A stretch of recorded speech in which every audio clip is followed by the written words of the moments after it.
Welcome to this course on ChatGPT prompt engineering for developers.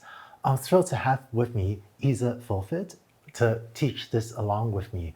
She is a member of the technical staff of OpenAI and had built the popular ChatGPT retrieval plugin.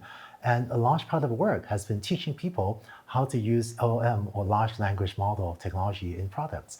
She's also a contributor to the OpenAI cookbook that teaches people prompting. So thrilled to have you with you. And I'm thrilled to be here and share some prompting best practices with you all.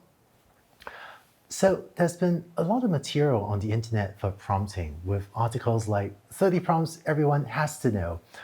A lot of that has been focused on the ChatGPT web user interface, which many people are using to do specific and often one-off tasks.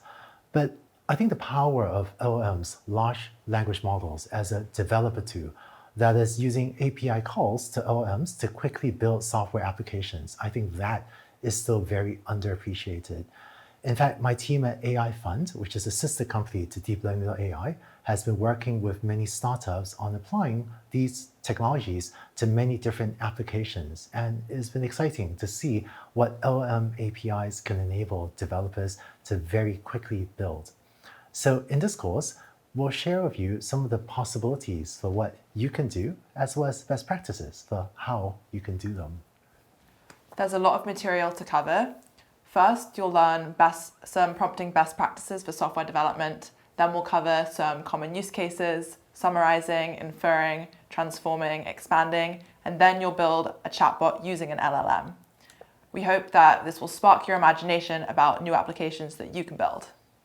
So in the development of large language models, or LLMs, there have been broadly two types of LLMs, which I'm going to refer to as base LLMs and instruction-tuned LLMs. So base LLM has been trained to predict the next word based on text training data, often trained on a large amount of data from the internet and other sources to figure out what's the next most likely word to follow. So for example, if you were to prompt this, once upon a time there was a unicorn, it may complete this, that is, it may predict the next several words are that live in a magical forest with all unicorn friends.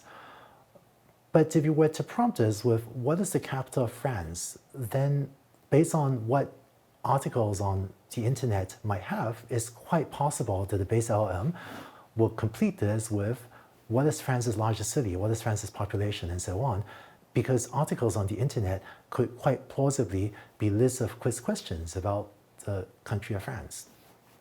In contrast, an instruction-tuned LLM, which is where a lot of the momentum of LLM research and practice has been going, an instruction-tuned LLM has been trained to follow instructions. So if you were to ask it, what is the capital of France, it's much more likely to output something like the capital of France is Paris. So the way that instruction-tuned LLMs are typically trained is you start off with a base LLM that's been trained on a huge amount of text data and further train it, further fine-tune it with inputs and outputs that are instructions and good attempts to follow those instructions, and then often further refine using a technique called RLHF, reinforcement learning from human feedback, to make the system better able to be helpful and follow instructions. Because instruction-tuned LLMs have been trained to be helpful, honest, and harmless. So for example, they're less likely to output problematic text, such as toxic outputs, compared to base LLM. A lot of the practical usage scenarios have been shifting toward instruction-tuned LLMs.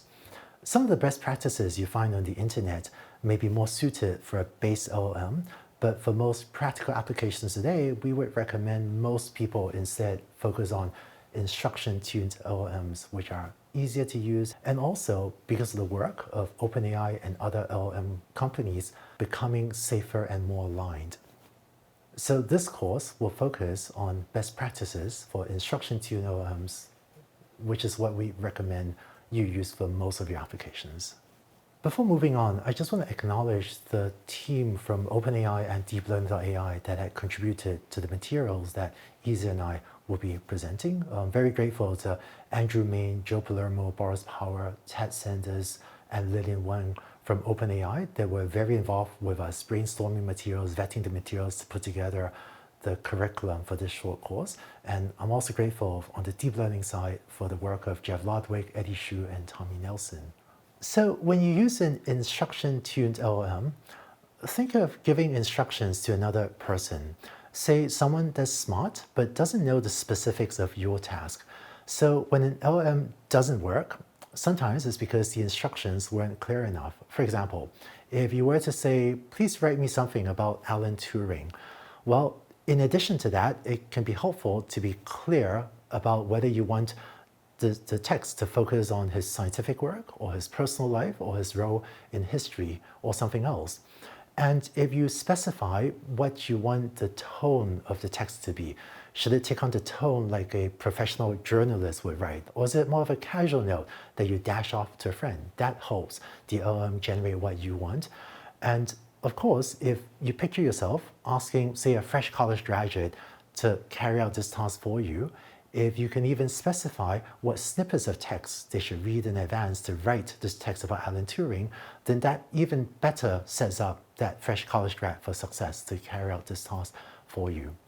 So in the next video, you see examples of how to be clear and specific, which is an important principle of prompting LLMs. And you also learn from Ether a second principle of prompting, that is giving the LLM time to think. So with that, let's go on to the next video.